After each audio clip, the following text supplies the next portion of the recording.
Tere! Mul on hea meel, et oled seda videot vaatama-kuulama asunud. See näitab vaid üht. Kutseõppuri või tudengi parim võimalik praktikakogemus on sinu südameasi. 2026. aasta alguses valminud Digiriigi Akadeemias asuv töökohapoolsete praktikajuhendajate veebikursus on loodud nende tööandjate ja praktikajuhendajate toetamiseks, kes on valmis haridusse panustama. Käesolev video aitab sul mõista, millise teekonna sa õppijana läbid.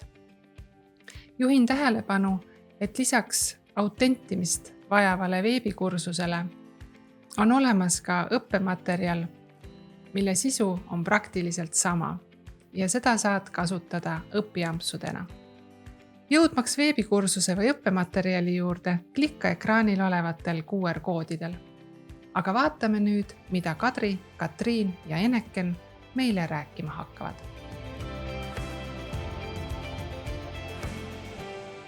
Tere, mina olen Kadri Malmberg ja olen töökohapoolsete praktikajuhendajate veebikursuse üks koostajatest. Tutvustan teile siin kursusel esimest ja teist peatükki. Kui sa oled läbinud hea õppija rubriigi, saamegi asuda esimese peatüki läbimise kallale. Selleks vali vasakult menüüst esimene peatükk. Nagu juures olevalt pildilt näha, koosnevad erinevad peatükid erinevatest alapeatükkidest. Ja et peatüki läbima hakata, tuleb see loomulikult avada. Kui sa oled peatüki lahti teinud, siis avaneb sulle sisukord. Vahel võib olla nii, et on erinevad arvutiekraanid näitavad vaadet erinevalt. Üks sisukord on kogu kursuse kohta, kus sa näed kõiki 5 peatükki ja teine sisukord on konkreetse peatüki kohta, mida sa parasjagu läbid. Ja sa saad oma edenemist jälgida siin kursuse sisukorras. Siin näitab sulle siis siniseid ringikesi, palju sul on tehtud, kui on sinine täisring linnukesega, siis on see sul juba läbitud ja siin üleval on näha ka siis protsendimärki, et kui palju sellest peatükist on sul tehtud. Iga peatüki alguses saab kuulata peatüki sisu. Kindlasti ei saa mööda eneseanalüüsidest ja praktikajuhendaja saab alustuseks ennast analüüsida, mis on tema eesmärgid praktikantide juhendamisel. Kui sa valid hea eesmärgi, annab süsteem sellest sulle ka märku.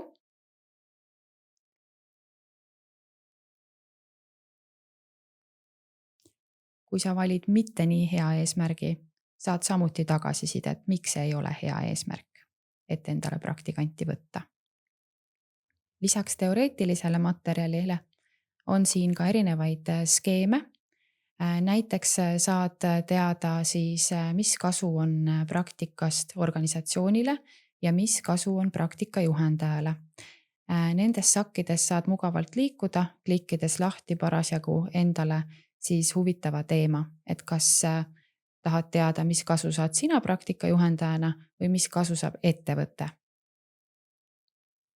Kui sa oled alapeatüki läbinud, saad liikuda vasakult sisukorrast edasi järgmise peatüki juurde. Kogu materjal on läbivalt illustreeritud erinevate piltide ja skeemidega. Nii ka näiteks siis praktika osapooled on illustreeritud ja näitlikustatud erineva skeemiga. Et aru saada, mis on erinevate osapoolte ülesanded praktikaprotsessis, saab väga mugavalt konkreetse rolli sektori siis lahti klõpsata. Ja siit saad täpsemalt lugeda, mis on tema ülesanded.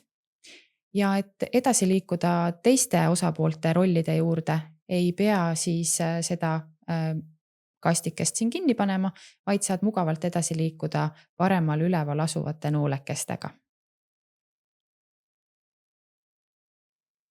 Materjalis läbivalt on siis ka selliseid enesekontrolli teste ja vahepeal saad vastata erinevatele küsimustele ja enda jaoks siis selgeks mõelda, kas sa oled läbitud materjalist õigesti aru saanud.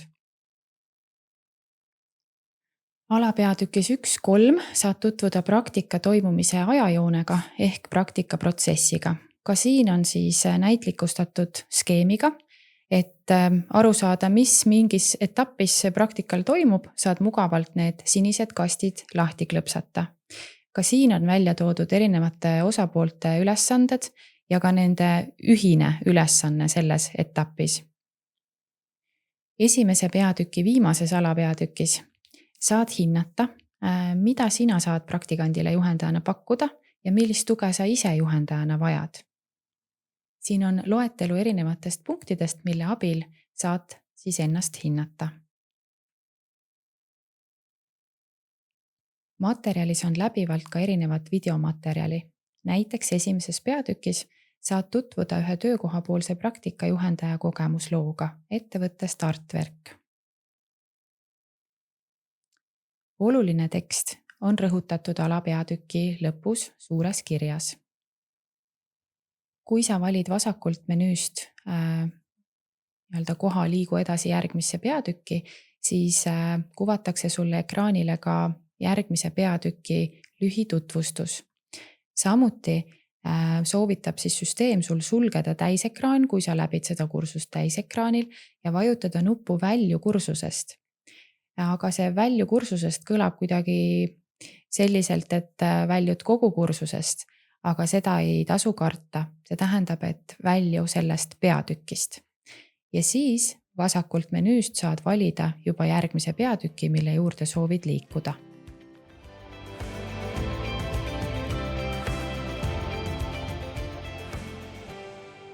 Teises peatükis oleva materjali abil saad ette valmistada praktikandile töökoha.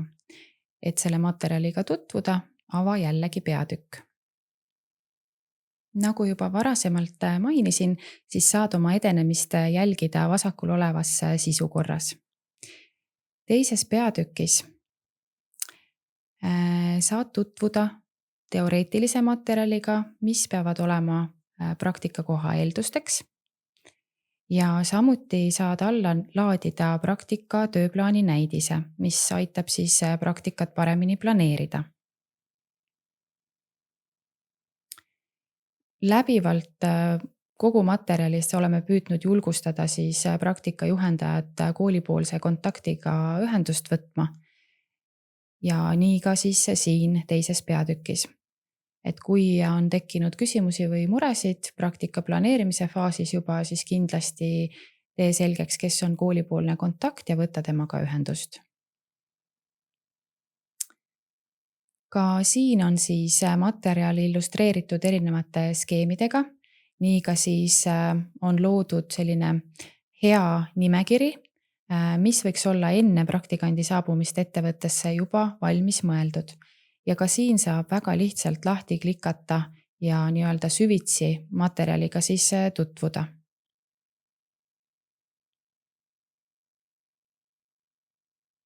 Ja samamoodi ei pea siis igat nii-öelda mullikest uuesti lahti tegema, vaid saab mugavalt liikuda paremal üleval asuvate noolte abil.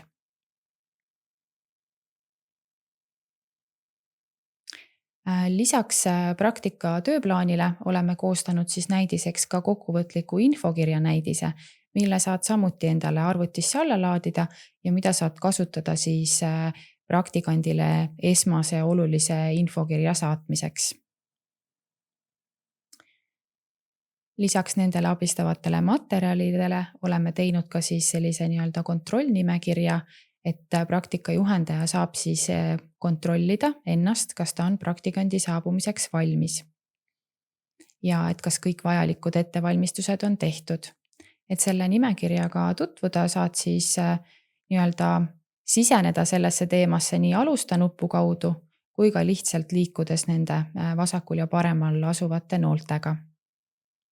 Siin on toodud erinevad nii-öelda ettevalmistused, mis võiksid olla tehtud, aga loomulikult see oleneb siis ettevõttest, millised toimingud on vajalikud teha ja milliseid võib-olla ei olegi võimalik konkreetses ettevõttes teha. Ja selle nimekirja saad ka siis nii-öelda enda arvutisse alla laadida ja edaspidi siis kas või välja printida. Siin samamoodi on siis nii-öelda video ideaalsest esimesest praktikapäevast. Olgu veel öeldud seda, et iga peatüki lõpus on siis välja toodud ka loetelu kasutatud allikatest ja lisamaterjalidest. Liigume edasi alapeatükk 2.2 juurde, kus on käsitletud praktika eesmärke ja õpiväljundeid. Alapeatüki alguses on taas praktika juhendajal võimalus ennast analüüsida, kuivõrd teadlik ta on praktika eesmärkidest ja õpiväljunditest. Siin on ka rida küsimusi, mis aitavad ennast analüüsida. Näiteks, kas sa tead, mis on praktika eesmärk ja õpiväljundid ja kust neid leida? Kui sa sellele küsimusele vastust ei tea ja sinu juurde on tulemas praktikant, siis julgustan jällegi võtma koolipoolse juhendajaga ühendust.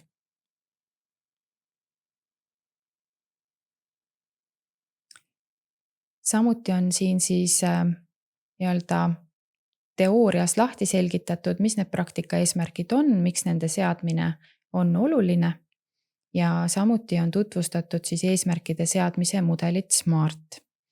Ka see mudel on illustreeritud joonisega ja iga tähe juures on siis ka näide, kuidas siis hästi sõnastada praktika eesmärki. Samas alapeatükis on kirjeldatud ka praktikakava, mis asi see üldse on ja milleks see vajalik on. Ja praktika juhendajale on siis ka ülesanne, kus tuleb leida praktikakavas olevale õpiväljundile konkreetne juhendaja tegevus. Ja kui vaade arvutiekraanil on pisut ebamugav, siis soovitan kasutada seda täisekraani nuppu siit vasakul all. Kui sa oled leidnud õiged vasted, siis vajuta nupule sisesta. Ja süsteem kuvab sulle tagasiside, kas sa oled leidnud õiged vasted või pead veel proovima. Samuti on siin materjalis ülesandeid, mida saab teha praktikandiga koos, näiteks siis praktikandi vajaduste ja ootuste kaardistamine. Ka siin on siis abistavaid küsimusi juhendajale, millega praktikandist vestelda ja kuidas seda vestlust siis juhtida. Materjalis on ka ülesandeid, mida saab praktika juhendaja lahendada praktikandiga koos. Nii näiteks praktikandi ootuste ja vajaduste kaardistamine. Siin on abistavad küsimused, millest saad praktikandiga vestelda ja soovitused, kuidas seda vestlust juhtida. Teise peatüki 3. alapeatükk keskendub kooli praktikakoha ja praktika juhendaja koostööle. Siin on välja toodud, miks see koostöö ja suhtlus praktika edukale õnnestumisele on oluline.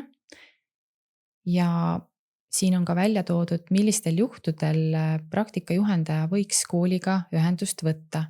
Ja lisaks siis võib-olla halbadele olukordadele on siin ka rida positiivseid, mis juhtudel siis kindlasti julgustame kooliga ühendust võtta. Ja on välja toodud ka see, kuidas tagada hea koostöö. Ka siin on siis joonis, mida saab lahti klõpsata ja mugavalt siis noolte abil edasi liikuda.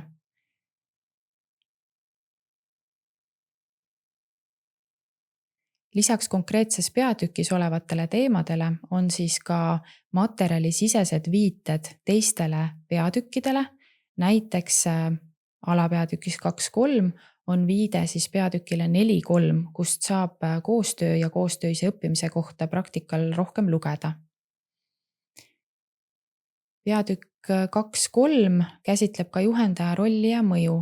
Siin siis saab lugeda sellest, kuidas praktika juhendaja on eeskuju ja aitab kujundada praktikandi professionaalset identiteeti. Kui sa jõuad peatüki lõppu ja hakkad tegema teadmiste kontrolli, siis teadmiste kontrollis olevad küsimused eeldavad ka videomaterjali vaatamist. Näiteks küsimus, kuidas tervitati praktikant Matit tema esimesel päeval, võib ajada sind esialgu pisut segadusse, sest teises peatükis oled vaadanud 2 videot. Esimene esimesest praktikapäevast ja teine siis ettevalmistamata praktika juhendajast. Aga kui sa loed vastuse variante, siis saad ilmselt aru, et mõeldud on ikkagi seda ideaalset praktikapäeva.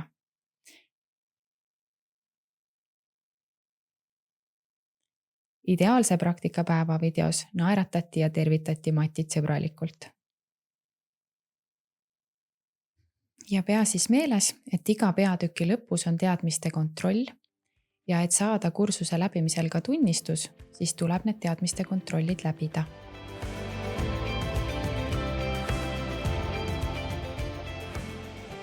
Tere, mina olen Katriin Visnapuu ja olen siis üks selle kursuse töökohapoolse praktikajuhendaja veebikursus autoritest.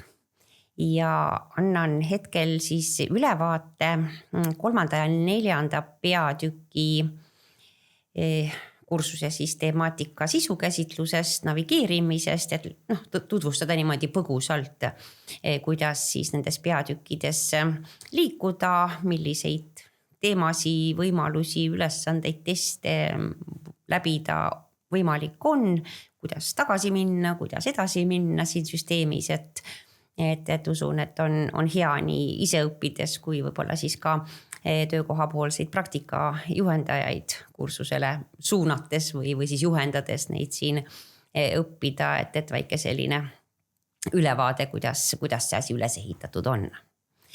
Ja tutvustan siis alustuseks vaatame 3. peatükki, et praegu ma olen pealehel ja ma ei pea alustama otsast alates siin heast õppijast 1., 2. kuni siin tunnistuseni välja, et ma võingi kohe võib-olla köidab selline teema, milleks on punkt 3 õppimine töökohal ja juhendamine või siis punkt 4, eks ju, praktikajuhendaja üldoskused, et siis saan kohe siit vasakpoolt menüüst minna sinna peale klõpsti ja näiteks siis 3. peatükk õppimine töökohal juhendamisoskus ja vaatan, siin on siis sellised alateemad alapeatükkides päris põnevad.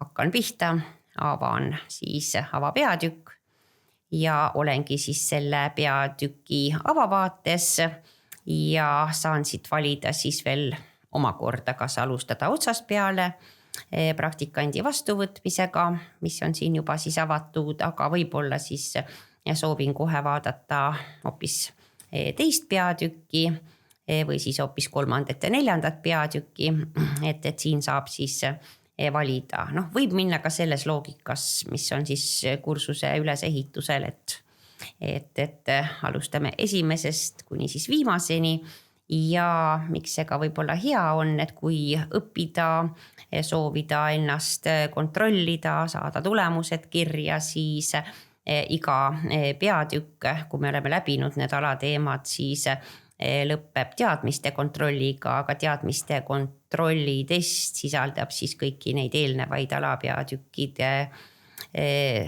teemasid, nendest siis arusaamist, et siin ma saan siis kontrollida. Vaatame siis kõigepealt näiteks seda sama, kus me oleme, ülesehitust, milleks on siis praktikandi vastuvõtmine. Üks esimene moment, oleme nii kaugel, nüüd ta tuleb, aga mul on veel natukene aega ette valmistada, et mis ma siis selles etapis peaksin tegema. Kõikide alapeatükkide puhul on võimalik siis ka kuulata ülevaadet sellest alapeatükist, et see on selline standardne lähenemine. Klõpsan siia peale ja kuulan. Ja kõikidel siis ka alapeatükkidel kogu kursuse lõikes on siis kõigepealt kirjas õpiväljundid ehk kui ma selle 3.1 läbin praktikandi vastuvõtmine, siis ma tean, et mul on ülevaade sellest, et mida siis seal esimesel päeval praktikandiga teha, mis teemasid käsitleda, mille kohta ma peaksin talle infot andma, siis ma tean, mis on siis minu sellised kohustused reguleerivate seaduste järgi siis, mis praktikakorraldust puudutavad.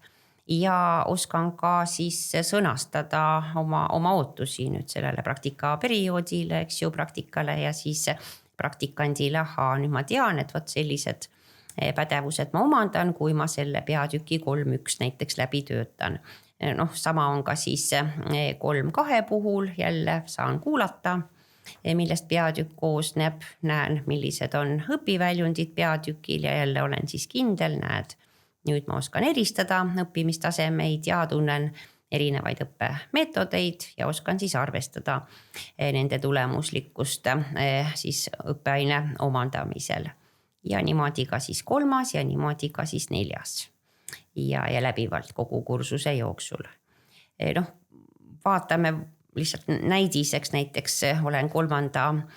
siis alapeatüki juures selles 3. suures peatükis, et kui need õpiväljundid on mulle nüüd teada, siis iga peatükk algab eneseanalüüsiga. Eneseanalüüsid on erinevad, kus on test, kus on, et mõtle, pane kirja ja nii edasi. Oluline on see, et enne kui ma teemasse sisenen õppijana, siis ma olen reflekteerinud oma siis hetke teadmisi või analüüsinud oma sellist tavakäitumist ja nii edasi, et just konkreetselt siis selles teemas, millest hetkel juttu on. Ja 3.3 peatükk, kus me praegu oleme, on siis juhendamise viisid. Teen näiteks, võin klõpsata siia peale ja vaatan, et eneseanalüüs sisaldab siis selliseid küsimusi, mille üle mõelda, mis siis puudutab minu enda kunagist praktika läbimist, et milline minu juhendaja praktika puhul oli ja mis mind aitas võib-olla siis praktikal õppimise juures kõige paremini kaasa. Kas oli võib-olla midagi sellist, mis üldse ei sobinud ja ei aidanud ja mis, kuidas sa ise ennast tundsid, kui sul oli siis juhendaja kõrval ja praktikat sooritasid. Miks selline mõttekäik väga sageli on nii ka õppimises, nii ka praktikal ikkagi need kogemused, kuidas mina ise seal rollis siis teisel pool olin, ka siis õppijana või praktikandina, et mis kujutel mul sellest näiteks praktika juhendamisest tekkis toona, et siis ma võin seda nagu teadmust kaasas kanda ja siis lähtuvalt saadud eeskujust ka ise juhendama hakata või õpetama hakata. Kas see alati kõige parem on, ei tea, aga kui näiteks analüüsid neid punkte, siis võib-olla olid asjad, mida sa teeks kindlasti teisiti, aga võib-olla olid ka asjad, mis sul on siiamaani meeles, et see väga nagu hästi töötas, kuidagi kiiresti mind sulandas, et selle kogemuse ma võtan siis sellest ajast kaasa, kui mina olin teises rollis ehk siis praktikant. Aga jah, et mõned võib-olla siis need eneseanalüüsid on hoopis sellised nagu testivormis, et kuidas ma täna tean ja õppimise käigus saan siis tähelepanu pöörata nendele asjadele, kus mul tekkis kahtlusi, kas nii või naa, või oskanud üldse vastata, või ka siis, kus ma olin täiesti kindel ja näed, niimoodi ongi, kui ma materjali läbi töötan, et siis annab selle kohast informatsiooni mulle. Noh, jälle vaatame lihtsalt ühte peatüki näidisena, et nad on sarnaselt üles ehitatud, et kuidas see õppimine siin siis käib. Tekstiline pool, mis siis seletab lahti erialasele kirjandusele tuginedes, millised on erinevad juhendamise viisid, on ka lõikudel, tsitaatidel, refereeringutel ilusti allikad juurde pannud, mis on ka siis välja toodud õppematerjalides kasutatud siis kirjanduse ja ka soovitatud kirjanduse juures, et neid saab juurde sirvida. Siis mõned sellised skemaatilised, võib-olla lihtsalt püüdvad kohe pilku ja hakkan rohkem süvenema, mis see siis skeem endast kätkeb ja öelda tahab ja tõesti päris hea, eks ju. Et näiteks siin, millist juhendamismeetodit ma valin, on siis välja toodud ühe teooriade põhjal, et sõltub siis sellest, millised on mul siiani need oskused ja sõltub sellest, kuivõrd motiveeritud ma üldse olen ja tahan juhendada. Et kui mul seda tahet nagu väga ei ole ja oskusi ka ei ole, et siis ma vist pigem nagu juhin seda protsessi, ei ole kas võimeline või oska ka isegi mõelda nii, et ma võiks olla innustaja, eks ju, kuna mul oskusi on vähe või ma väga kõrge tahtega olen juhendaja ja isegi kui mul täna veel oskusi nii palju ei ole, ma olen niisugune suunaja tüüp, aga näed, kui ma oskused ka juurde saan, siis ma saan juba palju ära delegeerida ja nii edasi, et pildid või sellised skeemid, mis siis panevad mõtlema. Nüüd jah, et mitte see kursus liiga selline kirju ja teksti täis ei oleks, et siis mõned materjalid on ka lisamaterjalidena välja toodud, kui teema pakub rohkem huvi, saab neid alla laadida ja kasutada neid siis ka edaspidi. Nii et siin näite juures siis paar sellist lisamaterjali. Kui nüüd vaadata seda teist poolt, et kuidas siis õppija omandab uued teadmised, uued oskused praktika käigus sinu siis juhendamisel, kui mõelda, et ma olen ettevõttepoolne praktika juhendaja, et siis lähenemisviis kursusel selline, et vaatan siis oskusi praktika ajal, kuidas see siis toimub, hoopis sedapidi, et sellised väikesed lehekesed ja käin siis niimoodi horisontaalselt nagu sirvin neid lehti ja saan siit üht-teist uut teada kindlasti ja siis korraks pannakse mind ka mõtlema, et millised on võib-olla minu sellised oskused ja nii edasi, et ühesõnaga sirvin siin siis mõningaid materjale. Nüüd jälle, kui midagi sellist suuremat tabeli kujul, siis kas avan selle tabeli, saan juba spetsiifilisemalt ja täpsemalt teada või saan siis ka selle alla laadida, kui soovin. Siis igal teemal on ka väikesed sellised õppevideod, on nad siis positiivse noodiga või just selliselt üles ehitatud, et ära nii tee, et natukene ka sellist visuaali tegevust, kaasamõtlemist võimaldab ja kõike seda on võimalik ka kogu kursuse, aga näiteks selle teema juures siis, et kui koolis on kindlasti rohkem praktikajuhendajaid kui üks, et kui võtta siis meeskond praktikajuhendajaid koolipoolseid kokku ja käia see kursus läbi peatükkide lõikes, siis kah selline natukene huvitavam, võib-olla motiveerivam, et saame seal vahepeal vaadata videosi, saame seal piiluda lisamaterjalidesse, saame lahendada ülesandeid koos. Et niimoodi on tunduvalt parem siis ka suunata edasi oma töökohapoolsetele praktikajuhendajatele seda kursust, kui sa oled läbi käinud.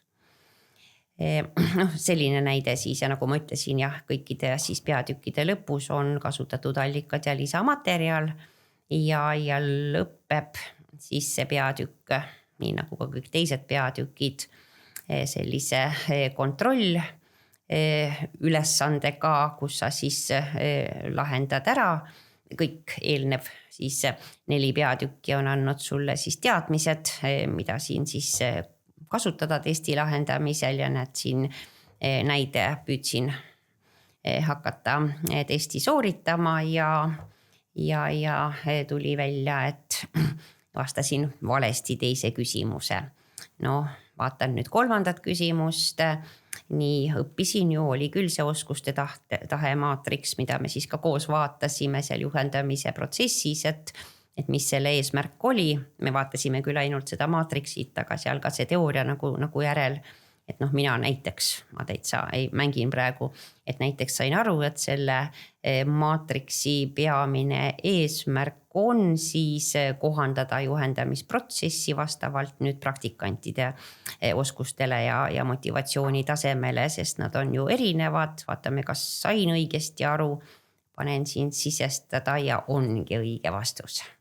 Et see lihtsalt näide, et kuidas siis iga peatüki sisu tuleb lõpuks siia siis teadmiste kontrolli testi ja sa saad kohe siis tagasisidet, omandasid, ei omandanud.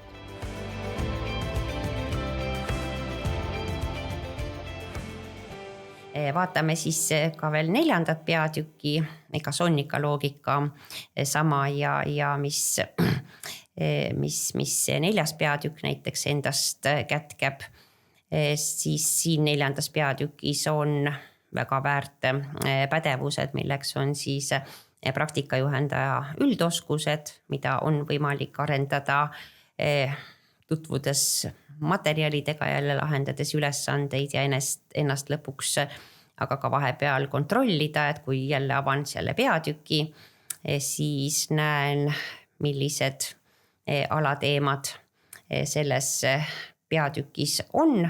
Siin on 3 suuremat alateemat ja kui minna, vaatame seda esimest alapeatükki, siis esimene teema, probleemide, konfliktide lahendamine suures pildis, mida saab siis kasutada praktikasituatsioonides, aga vaatame täpsemalt, millised need õpiväljundid on, kui ma selle peatüki olen läbinud.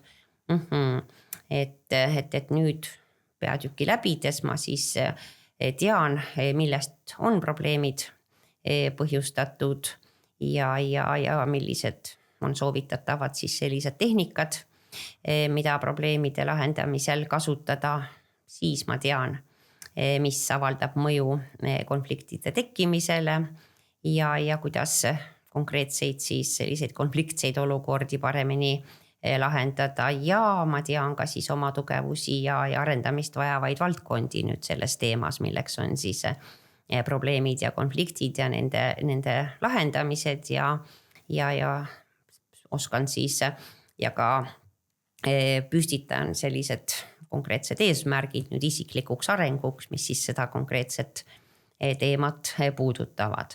Nii nagu oli ka 3. peatüki näite puhul, mis ma just tõin, et ka siin siis eneseanalüüsiga algavad peatükid. Vaatame, kas siin on eneseanalüüs, milliste küsimustega ja mis vormis ma selle läbin. Näed, siin on siis jällegi mõtlema panemiseks, et reflekteerida siis oma tänaseid kogemusi, panna siis ennast mõtlema õppijana, et milliseid konflikte ma olen pidanud lahendama ja kui edukalt mul need õnnestunud on, milline on minu roll olnud nendes konfliktides. Mõtlen, soovitavalt panen kirja, kuivõrd ma olen siiani analüüsinud konfliktsituatsioone, nende juurpõhjuseid üles leides ja juurpõhjustega tegelenud ja milline on siis minu käitumine konfliktsituatsioonides olnud, kas pigem siis selline ma väldin või teen koostööd või kompromissi, aldis olen alati ja nii edasi.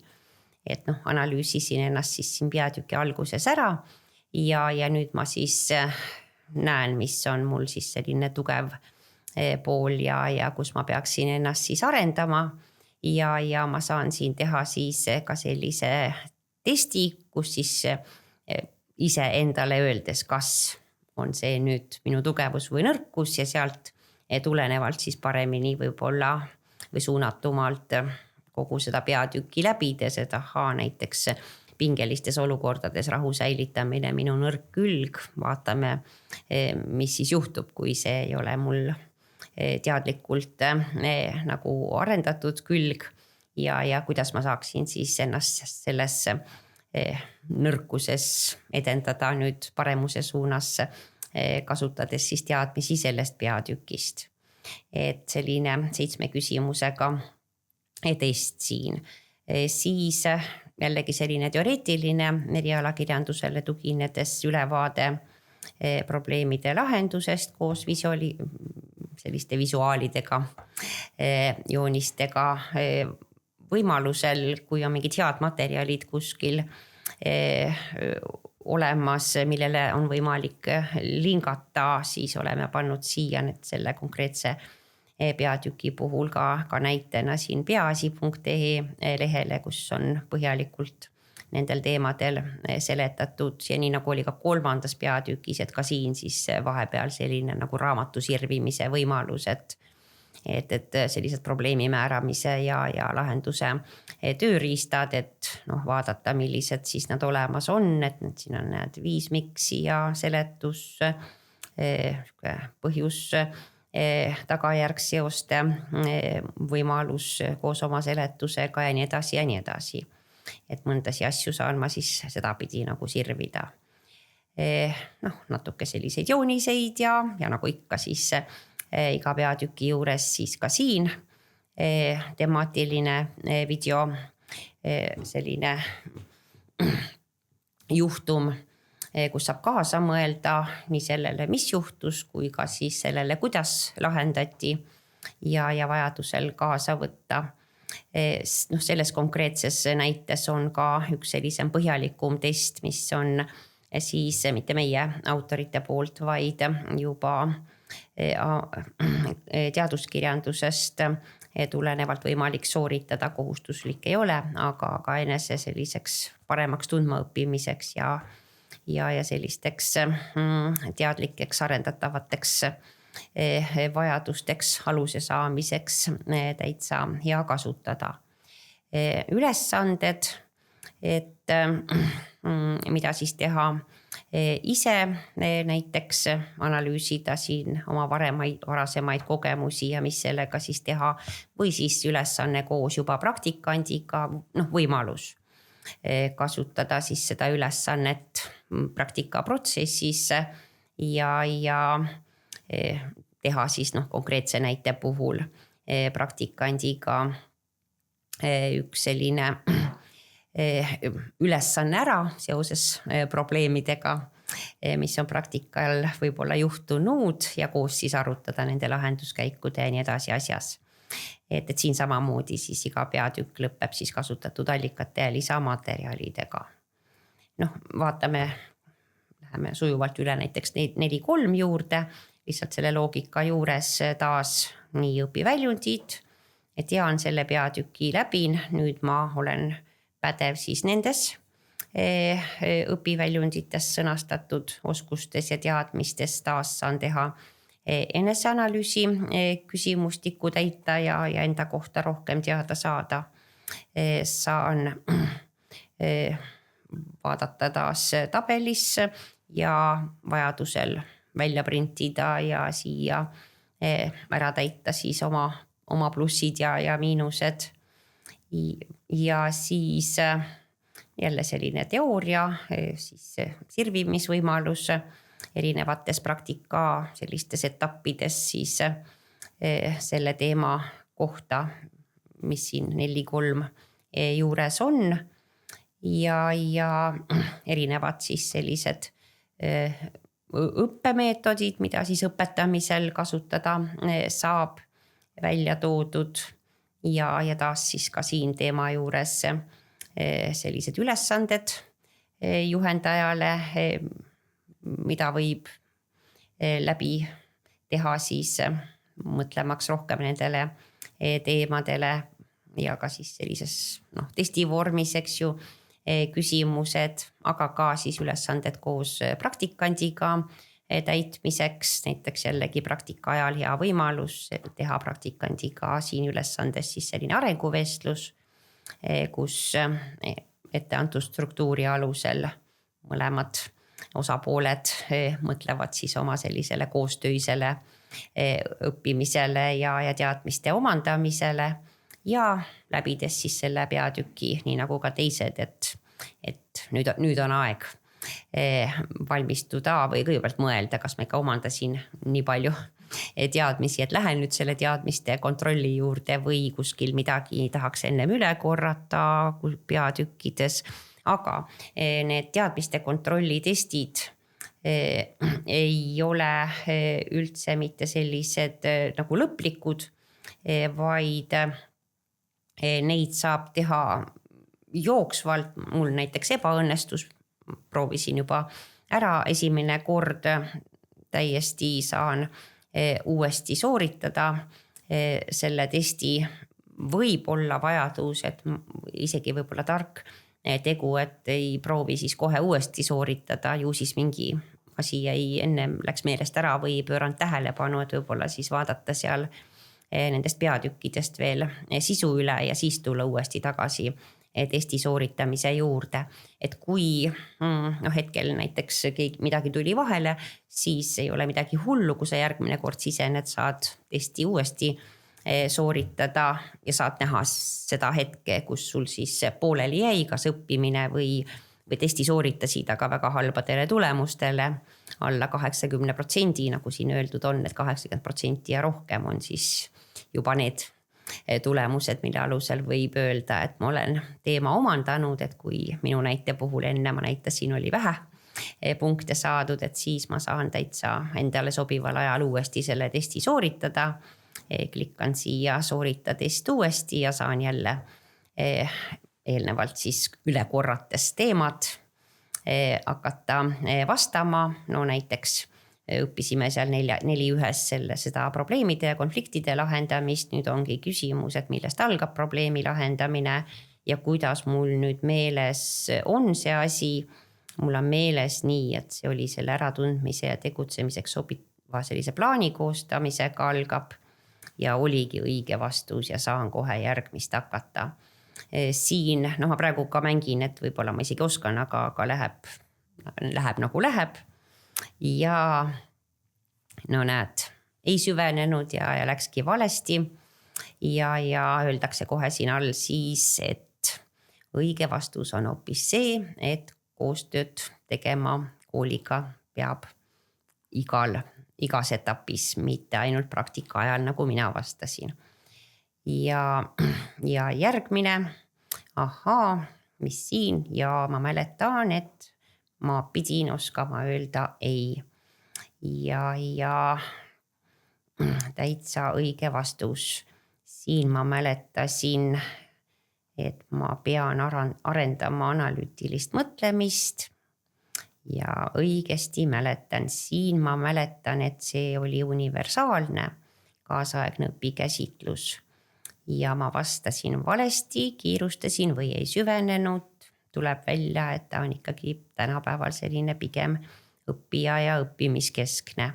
Ja ma lihtsalt näitan ära, et kui ma praegu ei süvene nendesse vastustesse, vaid see viimane number näitab siis mitu küsimust on, ma olen 7. juures ja kui vastan õigesti, on ilusti ainult õige ja kui vastan valesti, siis tuleb välja, et vale, aga annab kohe ka siis selle vastuse, mis tegelikult oleks õige olnud. Ja niimoodi olen ma praegu 9. juures, 10. küsimus ja minu vastus ja 11. küsimus ja minu vastus ja 12. küsimus ja minu vastus. Ei läinud viimane küsimus hästi. Ja nüüd genereeritakse tulemused, ma pean saama 80 punkti või protsenti, eks ju, nendest 12 küsimustest õigesti vastata ei saanud ja jälle on võimalik sooritada uuesti. Ma ei pea sellega pingutama, aga kui ma tahan lõpuks saada tunnistust, siis ma pean ju läbima kõik need 5 peatüki lõpptulemused, need teadmiste kontrolli edukalt, ehk siis 80 ja pluss punkti kokku saama või protsenti ja siis on oluline seda testi uuesti sooritada. Nii et selline siis võimalus 3. ja 4. peatükis ise kasutada teisi koolipoolseid juhendajaid koolitades, töökohapoolseid praktikajuhendajaid koolitades või suunates neid kursustele, et väike selline ülevaade siis minu poolt. Aga edukat siis õppimist ja kursuse kasutamist.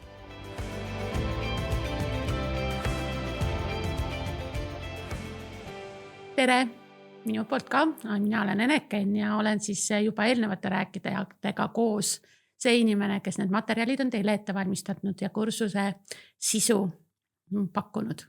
Aga seekord siis minu esitluses räägime siis tagasiside ja hindamise peatükist, mis materjalide mõttes on 5. peatükk. ja alustame siis otsast peale.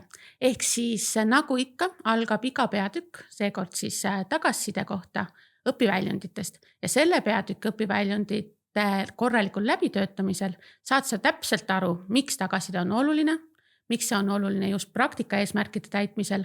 Sa saad teada ka seda, et mis on arendava tagasisidestamise eesmärgid ja põhimõtted ning oled täiesti valmis koostama ühe korraliku tagasiside sõnumi. Ning kuigi kursus on juba üsna lõpus, ehk siis 5. peatükk on viimane peatükk, ei tohi unustada ka seda, et tegelikult on tagasiside midagi, mida sa saad ja pead andma juhendatavale kogu praktikaprotsessi vältel. Seega tasub tagasiside peatüki siiski lugeda läbi juba enne praktika alustamist. Nüüd kindlasti on tagasisidestamine ka üks olulisemaid oskusi, mida üliõpilased või õpilased väga-väga ootavad, sest tagasiside on võimalus anda praktikale lisaväärtust. Nüüd ära unusta ka seda, et praktika on kahepoolne ja sellest protsessist õpivad mõlemad osapooled. Nagu ka teistes peatükkides on ka tagasiside peatükis kõige esimene osa siiski enesehindamine. Eelkõige selle jaoks, et meelde tuletada kõik see, mida sa tagasisidestamise kohta juba teadsid ning võib-olla ehk meelde tuletada mõned asjad, mis on ununenud või kui hästi läheb, siis leida ka mõned uued aspektid. Ning praktika puhul on tagasisidestamine kindlasti ju sinu igapäevases tööriistakastis. Kui sul juba on praktika juhendamise kogemus, siis püüa enesehindamisel hinnata mõnda olukorda, kus sa praktikandiga juba olnud oled. Juhul, kui sul ei ole veel võimalust olnud praktikanti juhendada, siis võta eeskujuks mõni teine kogemus, kus sa oled olnud näiteks juhendaja rollis oma kolleegile või ka täitsa uuele kolleegile ning analüüsi tagasisidestamise tegevusi sellest lähtuvalt.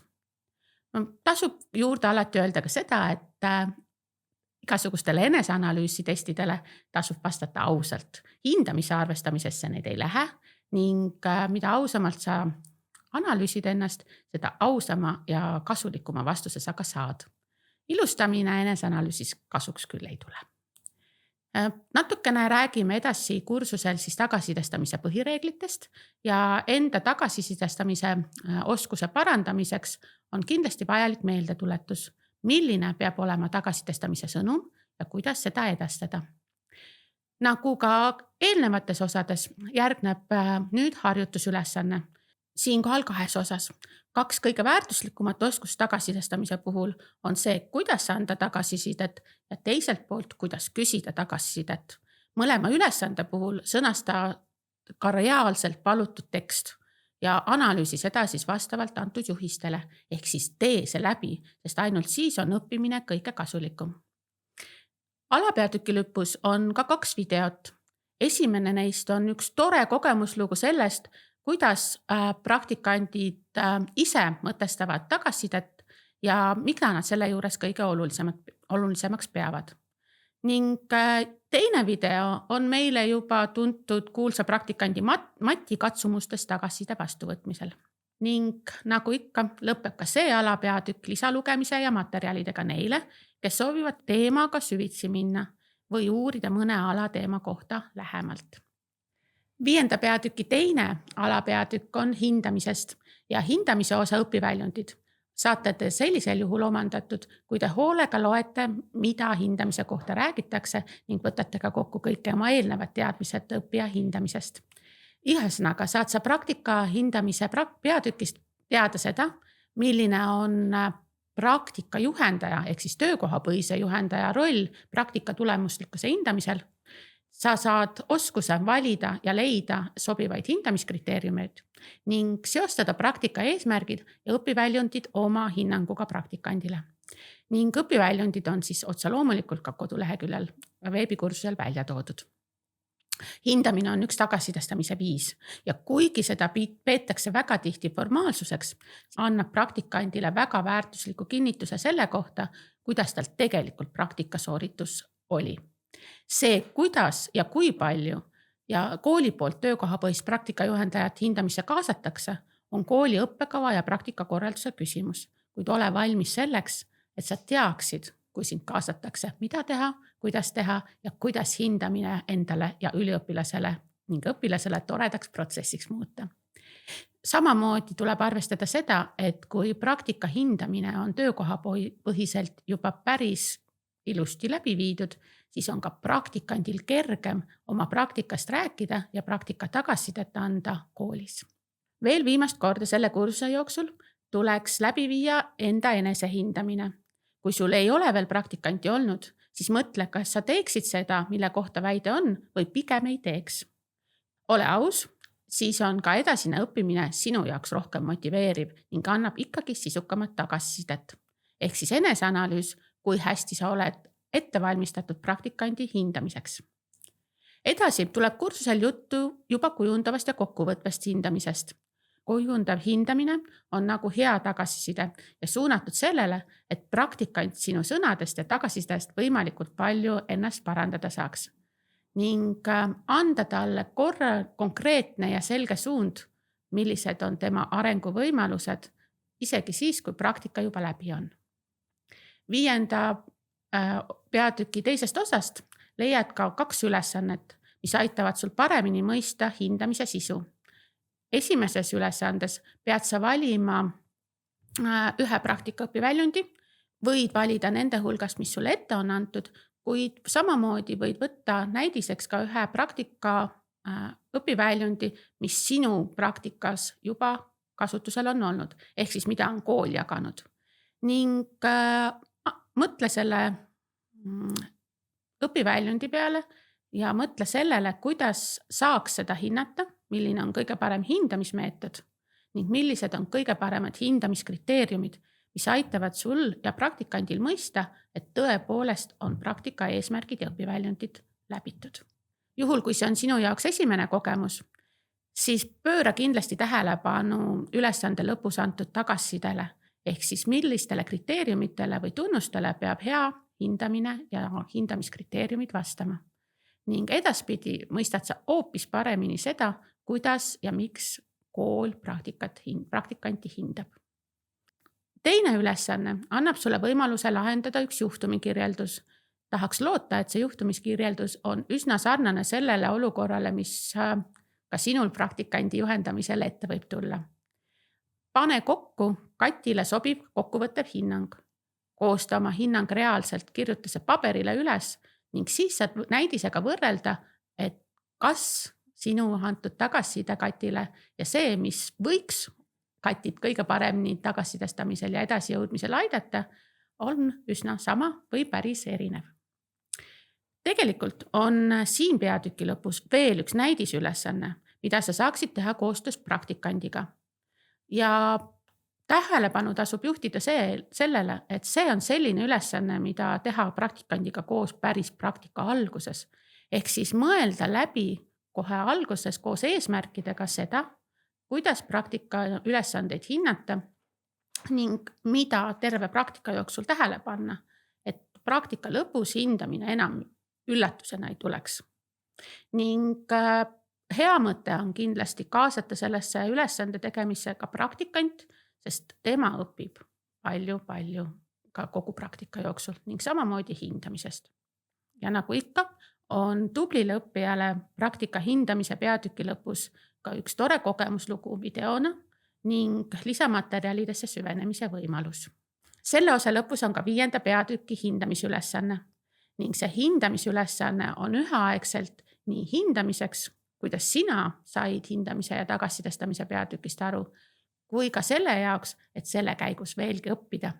Ehk siis kõik see, mida sa räägid, õigemini millele sa vastad, toob sulle välja ka selle, et mida sa veel sellel teemal teadma peaksid või oleksid pidanud arvama.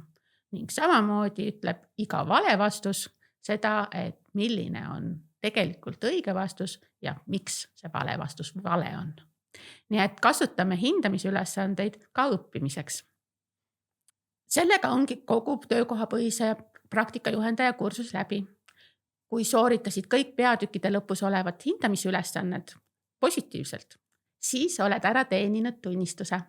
Palju õnne, oled diplomeeritud töökohapõhine praktikajuhendaja ning selle kinnituseks võid sa selle tunnistusega endale alla laadida